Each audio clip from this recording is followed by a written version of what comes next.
Today, we're going to learn about Thanksgiving. A day of Thanksgiving is celebrated in many cultures. The traditional story of the first Thanksgiving in America begins like this. In 1620, pilgrims from England sailed to America to start a new community and be free to worship on their own. The trip took 66 days. Frank, you can't be in this. Dinosaurs don't ride on boats. While it took the pilgrims 66 days to get to America, today you can fly from England to America in less than a day.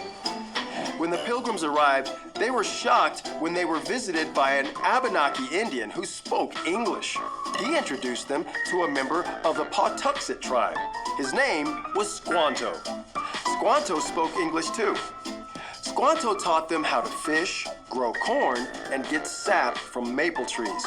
He also helped them make friends with the Wampanoags. In 1621, the Pilgrims' first harvest was a success. Frank! Governor William Bradford said the Pilgrims should have a feast of Thanksgiving and invited the tribe members to join them. Many states began celebrating Thanksgiving, but they were often on different days. During the Civil War, President Abraham Lincoln made it a national holiday that would be celebrated on the fourth Thursday in November. On Thanksgiving, we serve special food that we might not eat any other time of the year. Many families have different Thanksgiving traditions that have been passed down from one generation to the next. Some people help in their community on that day. Others enjoy time together as family and watch football or play games. I got it!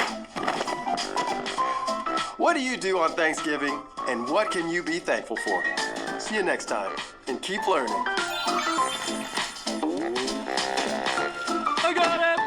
No! My bad.